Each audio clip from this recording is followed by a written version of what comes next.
Okay, welcome back, folks. I'd like to introduce Dr. Willy Kauai. Can you guys all see him? Can you wave, Willy? Okay, so do you have questions for Willy? I have two questions. Go ahead. Okay, Paul. Hey, Willy. First one, is that our old Siki office? Yes, Hiki. Yeah. Oh, that's awesome. Congratulations on that front view. Second question. So I was just thinking when I was an undergrad and I remember Native Hawaiian Student Services just starting, and to see where it's become today and seeing the beautiful space for Native Hawaiian students, what other efforts are being made for students to explore things that are not Hawaiian studies, Hawaiian language, or to combine Hawaiian studies with a STEM degree of sorts? Mahalo, mahalo Kaipo for starting us off with that question. Mahalo Lisa to the rest of the Ho'okui staff, Naomi for making this possibility, making this happen. I've been fortunate to be with this cohort for the last couple of years, and also want to say congratulations to Lisa for another 3 years of this important work. But getting to your question, Kaipo, so the first, so Native Hawaiian Student Services just recently renovated about a 3,200 square foot space at the University of Hawaii at Manoa. This was a project that was extramurally funded. It's similar to this particular project, the funding source. It was a federally funded program. I do not wish anybody the hassles and challenges of trying to renovate a building on state property at the University of Hawaii using federal funds. It was quite the task, but nonetheless, we have a beautifully renovated space. Like I had mentioned in the film, we have the largest population of Native Hawaiians engaging in higher education in the world. Right, there's no other university that has the number of students that the University of Hawaii at Manoa has. And so it's only, I think, it's significant, it's important for these students to have a place, to feel welcome in an institution that I would argue historically has not always been that welcoming to Hawaiian students, right? And I think with any kind of the basis for any kind of, I think, support program has to start with a physical space and even people who are there that students can know, they can trust. Students can gain and receive support and confidence from these spaces and people. So renovating this space was very important. With regard to your question about other opportunities outside of Hawaiian language and Hawaiian studies, so we have a current population of about 2,600 Hawaiian students, right? That comprises about 15% of the campus. Probably never has there been such a wide diversity and range of where Hawaiian students are now majoring, right? Now we're starting to see kind of this real bloom, I would say, happening within the STEM field in particular, with regard to Hawaiian students majoring in STEM fields. And I would say that's primarily because now, unlike before, we have Hawaiian STEM professors, right? Rosie Allegado, oceanographer, Kiana Frank, Noah Lincoln, right? Noi Puniwai. I'm rattling off these names, and these are names of kind of newly hired Hawaiian professors within the STEM fields, many of which are wahine, that are now kind of offering, you know, another model, another person to look up to in fields that have been dominated by non-Hawaiians essentially. And so a lot of our programming Kaipo looks to feature these newly minted Hawaiian professors. We make our programs are also designed to get our Hawaiian students in contact with these professors as much as possible, to get them in contact with their research, to get them in contact with their own mo'olelo of how is it that they came to be a Hawaiian PhD in oceanography, right? How is it that they became to be a Hawaiian PhD in soil sciences? What were some of the challenges that you encountered as an aspiring STEM student and STEM scholar, right? So a lot of it, and I can get into more details later about our programming, but in that sense, it looks to feature, this wide array of Hawaiian faculty that are, of course, now in the STEM fields, that are now kind of across the social sciences as well too, that are popping up, of course, in medicine and in law, and mind you, same as with students, Hawaiian faculty on the university have been sorely underrepresented.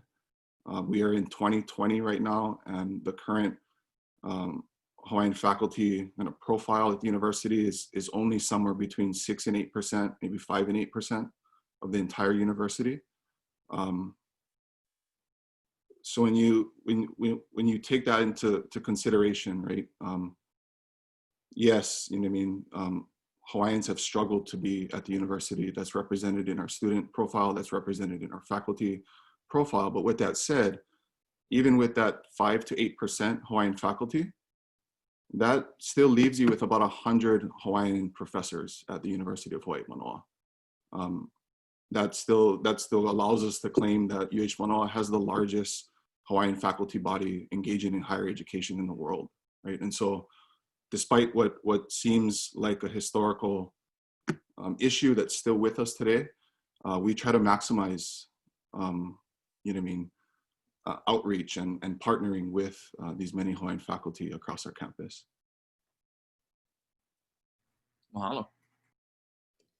Okay, we have another question for you, Willy. The question is, it's from Emilio, and he says, aloha, Willy, from your perspective, what are the challenges that Native Hawaiians have in pursuing post-secondary education? Have those challenges changed over the years? Yeah, it's a super good question. And there's a couple of ways that you could tackle that one. Maybe the one without the butterflies and the lollipops, that particular story. I would say when you look at our numbers, I would say not much has changed, or not enough has changed. Mind you, the University of Hawaii opened its doors in 1907, right? So the University of Hawaii has been open for about 110, 112 years now.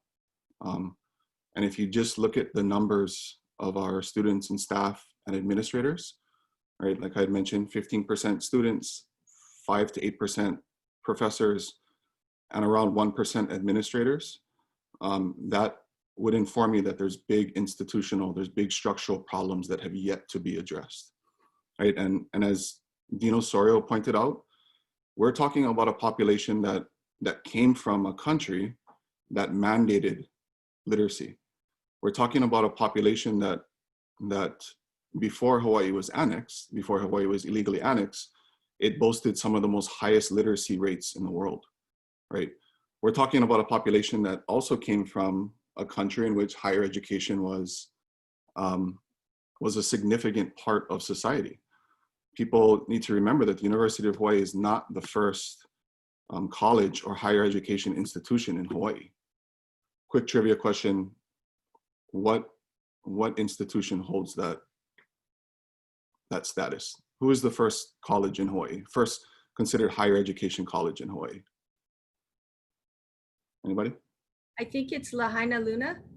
Yeah, so Lahaina Luna, right? Lahaina Luna opened its doors in the 1830s, and for its time, if you look at the curriculum that they were producing, most of the curriculum was about the world. most of the curriculum was introducing an entire society to foreign concepts. I will put a footnote in there that, you know what I mean, that we have to be careful even visiting these times.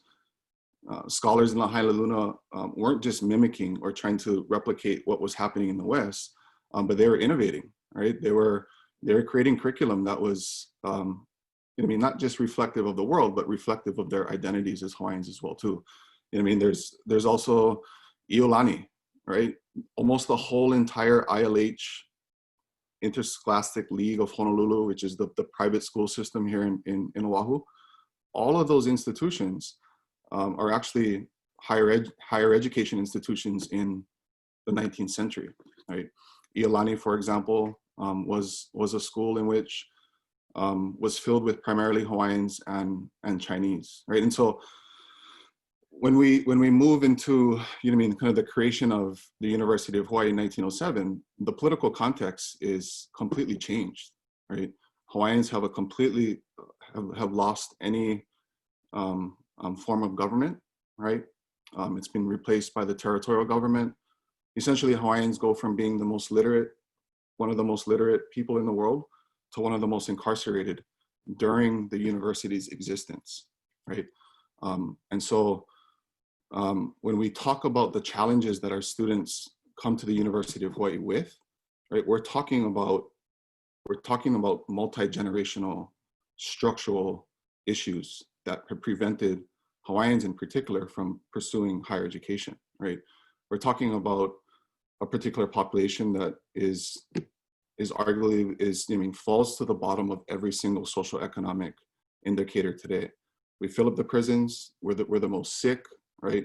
We're the most houseless.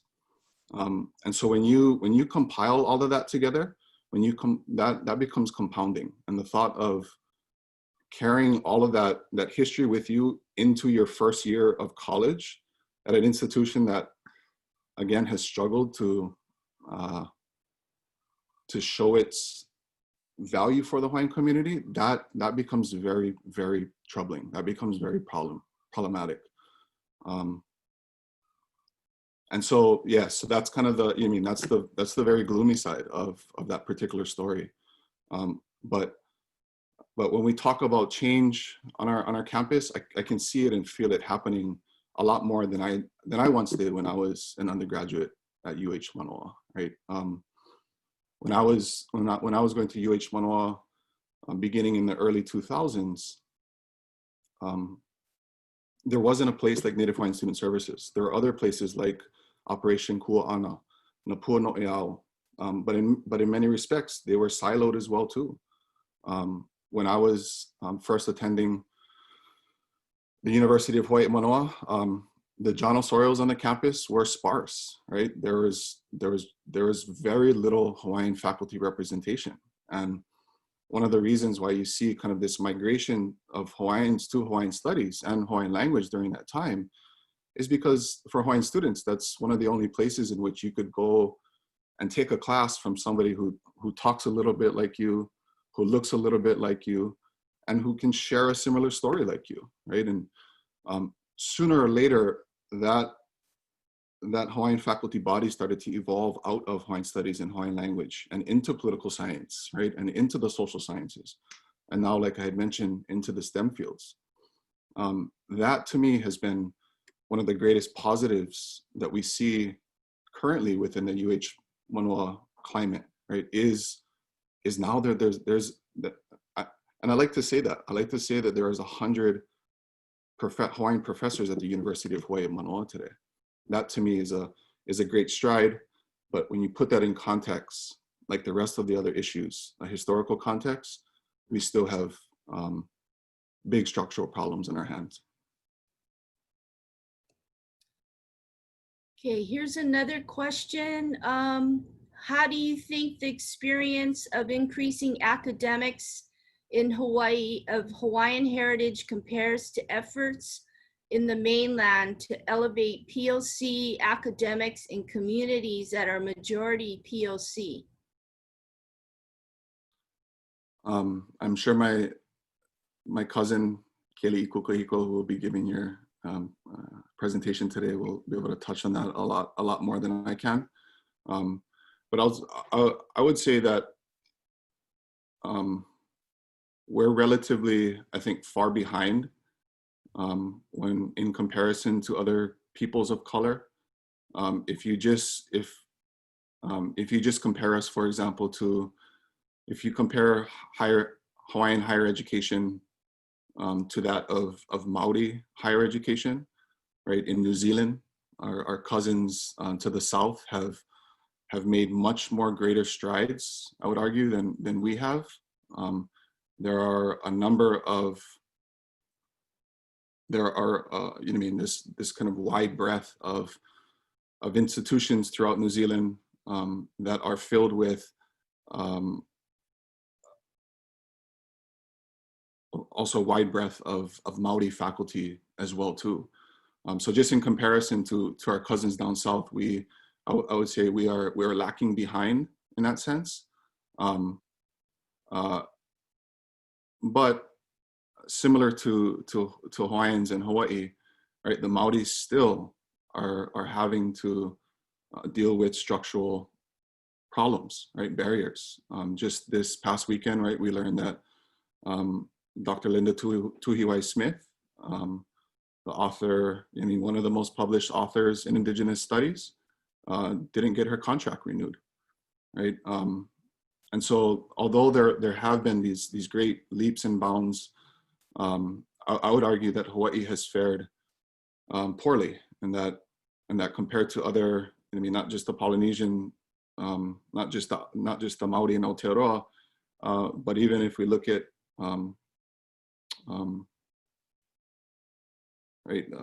historically Black institutions and colleges have also made, I think, much more gains than Hawaiians have been.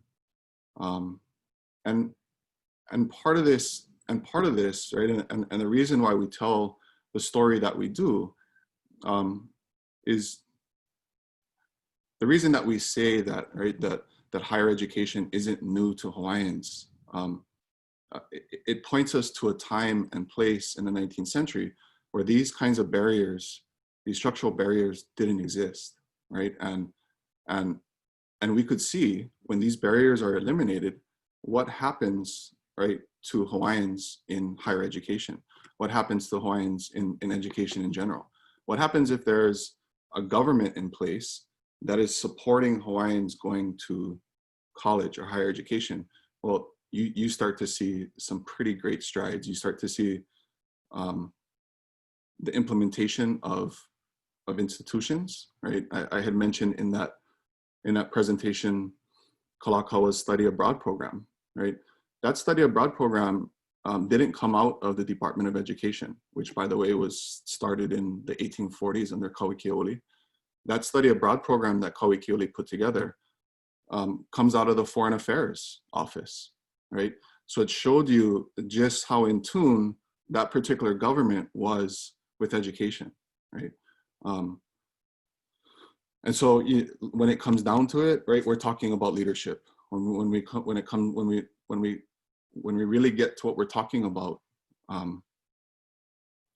we're definitely in need of leadership to make education, higher education, a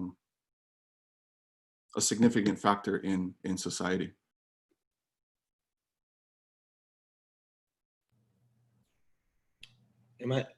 Lisa, can I ask a question?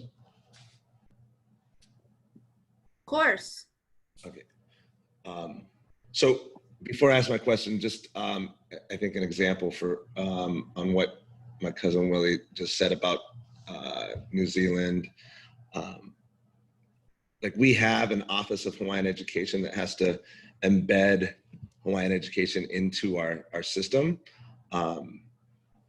They don't seem to have a need for like a Samoan or Pacific Islander Office of Education there, because the leaders within their ministry, I think it is, Ministry of Education, they have Tongan, Samoan, they have Maori, like folks are embedded in that system in leadership. So I just thought it was interesting that, they're able to represent those immersion schools and all of those things within the system itself, because those leaders are embedded in there. So I just thought of that as Willy was talking. But my question to you, Willy, is that Uncle John was talking earlier about kind of fooling the system and re-envisioning what it looks like. And with COVID, the UC system in California, that I don't know if everybody saw, but the judge had made a decision that UC systems cannot even look at SATs or ACTs, even if the students had taken it, because it gave those students that had access to those tests an unfair advantage in admissions, because it gave them a second look, right? And so as we look at the future of graduating high school students, matriculated into college, and not having to take these standardized tests, we're going to have to figure out what academic success looks like. And so, funny thing, I was going to have this conversation with you separately, but I might as well ask the question now, get you thinking about it. But how can Native Hawaiian Student Services help us to determine what that looks like? And it's kind of like one of those things too, like, do we just let higher education or the institution of higher education define what that means, or will that conversation discussion happen with our K-12 stakeholders? And I think that also has to do with the question that Kaipo asked about Native Hawaiian studies and language and STEM, like not just funneling students into one discipline or the other, but connecting the two, like how can Native Hawaiian Student Services help those professors develop curriculum that connects STEM to Hawaii and to those, those other disciplines like Native Hawaiian studies and Olelo. So I guess my question is how Native Hawaiian studies can help us change our current reality. Yeah, it's kind of it's a question about the reset as well. I think that the COVID-19 pandemic is as devastating as it is, and that there's a silver lining there. And higher education has to be seen as the solution, right? The University of Hawaii at Manoa, right, the only research institute, research intensive institute in Hawaii, needs to be brought closer to the reimagining of the future of Hawaii, right? It's at this particular institution where, like Dino Sorio says, right, we're not invested in this work, we're not committed to this work to just fill the labor demands of Hawaii, but we are here, right, to have students reimagine, right, what a new economy looks like, to produce the ideas that will kind of get us out of, almost a 100-year rut that we have been in. And when you look at the kind of cuts and the kind of changes that are being demanded right now, right? Just this morning, there was a Civil Beat released the University of Hawaii at Manoa, or the larger systems, recommendations for stopping out and eliminating entire programs. You can see that we're still not there yet. We're still not there yet in understanding the need of higher education, the need of this institution in getting us to a better future, right? And for Hawaii Nui Akea as a college, and these are discussions that we've had with Dino Sorio many of times, is that Hawaii Nui Akea and the 4 departments within our college, right? We're actually very well poised for this moment, right? Hawaiian Studies, for example, has been putting out the scholarship that's been critical of the impacts of tourism for 30 or 40 years now, right? Hawaiian studies, Hawaiian language have been on the cutting edge of um, educational reform in Hawaii, right? And so Hawaii Nui Akea has kind of had this critical lens on the old society, if you will, on the pre-COVID-19 society, for almost its whole entire existence. And so Hawaii Nui Akea, right, is in many ways the answer to the pandemic, the response to the pandemic, right? Hawaii Nui Akea should, and other programs and departments of the like, right, should be seen right now as the potential for transformational change to happen, especially in light of the current pandemics that we face. So how do we insert ourselves, like the stakeholders on this call and Native Hawaiian Student Services, into that discussion of what does academic success look like? Like how do the Kumu here help our students matriculate into higher education based on this new standard, right? Like that they're gonna have to come up with, and so who's gonna be at the table when they design that? And how do we insert ourselves into that conversation? Yeah, a lot of, and I had mentioned that in the video as well too, is, you know, really one of the most important things for Hawaiian students coming into higher education is that there's an opportunity in many occasions for the first time for them to learn about who they are as a Hawaiian, right? The university provides that space and place, the resources, the professors that can really help students to shape their identity, right? And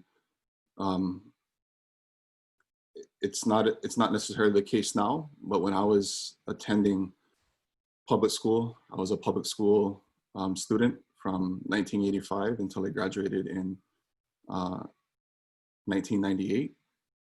I mean, like the rest of our students, went through a curriculum that taught me very little about who I was as a Hawaiian. It gave me very little opportunity to explore what an Hawaiian identity is. And so for most of our generation, we were left with the many stereotypes of our time, right? That Hawaiians historically were simply just lazy, right? And couldn't get on with modernity. We weren't able to cut it in this quote unquote new world. And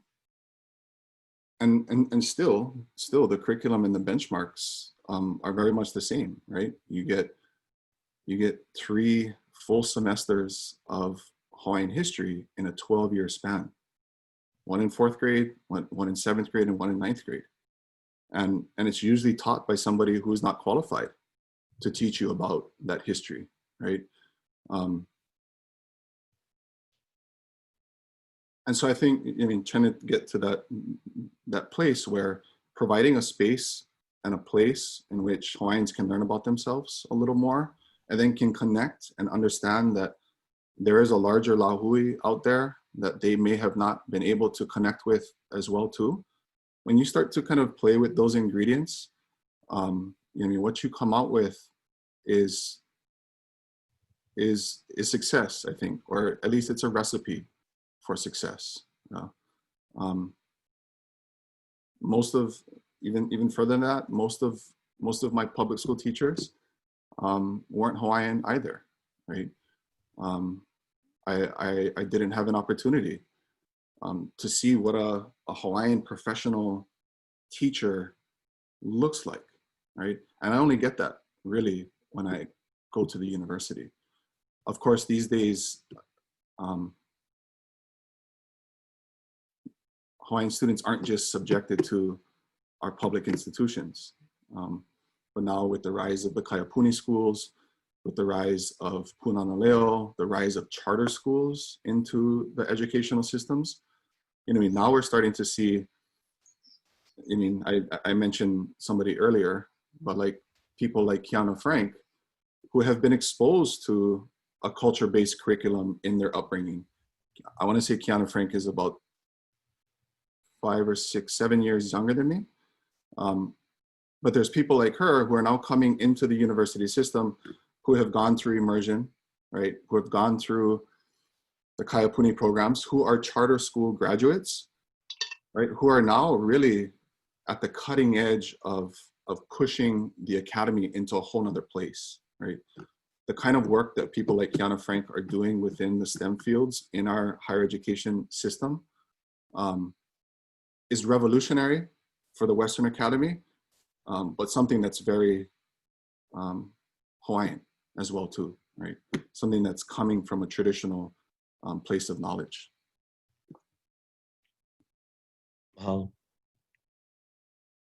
Okay, Willie, here's another question from my cousin, Ianita from Kapa'a High School. He writes, Dr. Kauai, I'm curious if Hawaii Nui Akea or UH has plans to create online degree programs for working older students, i.e. working adults that may have not yet finished a degree. The COVID-19 pandemic has really pushed us into high gear when it comes to providing online platforms. As of yet, there hasn't been any kind of solid conversations about creating a completely online degree program. But Hawaii Nui Akea is now offering a whole entire gamut of classes through outreach, which would be available for the community. And to that point, I think the pandemic also kind of gave Hawaii Nui Akea this opportunity to reach, to further expand its wings, if you will, to further expand the sharing of this knowledge, right? So that it's not just exclusive to students who can make it to the classroom, but that, like this says, that there's potentially kupuna who can now take these courses. In fact, you know what I mean, and what's kind of along this lines as well too is that the university does have a kupuna program which offers kupuna tuition-free courses.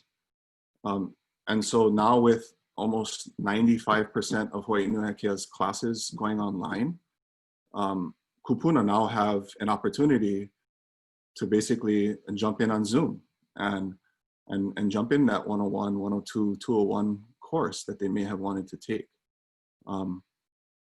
The same could be said with Hawaiian Studies. Jump into that 107, those introductory classes, or even the upper division courses as well too. So that's definitely a possibility. Along with that, Hawaii Nui Akea has been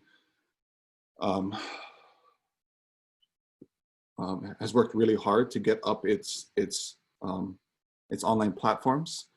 So every Mondays, I want to say at 3 o'clock or 4 o'clock, you can tune into Hawaii Nui Akea's Facebook, and we stream live Hawaiian language classes, free Hawaiian language classes every Monday. Maybe Lisa later I can send you a link to that. There is also Hawaii Nui Akea was also very instrumental in helping with Kanaio Kana's webinar. I don't know if anybody was able to catch that. Le Anui Nui, which is hosted by Malia Nobrega Oliveira. We were also able to produce Native Hawaiian Student Services, in particular, a series called The Bookshelf. So if you've seen in our renovated area, there's a large 20-foot bookshelf where we house the Hawaiian scholarship that's produced at UH Manoa. Our idea was to have kind of brown bag lunch presentations with Hawaiian faculty in front of the bookshelf when we were all able to go there live. Instead, we created a webinar platform called The Bookshelf that features Hawaiian faculty throughout the campus. It comes on weekly, every Thursday at 11 o'clock. So far there's 3 seasons that have gone that feature 15 different Hawaiian faculty at Manoa. You can go to our Facebook page at Native Hawaiian Student Services to tune in to see those presentations. Those presentations give, I think, not just teachers such as yourself, but students a good opportunity to see what kind of research is happening at UH Manoa from our Hawaiian faculty. We will be putting out season 4 in October, where we will be featuring, again, a new set of Hawaiian scholars. I think we have about 6 Hawaiian professors lined up to offer presentations. The bookshelf goes live, Facebook Live, and they're also recorded. Willie, yes, please send me all those links and I'll make sure that everybody who's attending today gets those links, okay?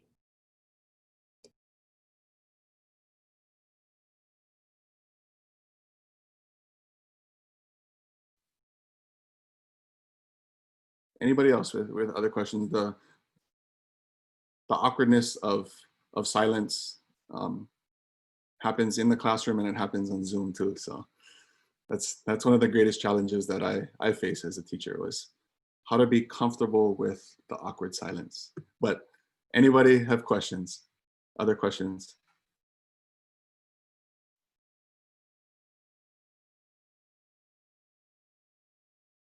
Okay, Lisa, I'm gonna hand this back over to you. And Okay. I will be back as well. I'll be back. Thank Willie. Aloha. I'll be tuning back in as well too. Okay. Mahalo nui. I hope everybody has a great year despite all the challenges that we currently face. Ahui ho. Ahui ho, mahalo nui loa, Willie.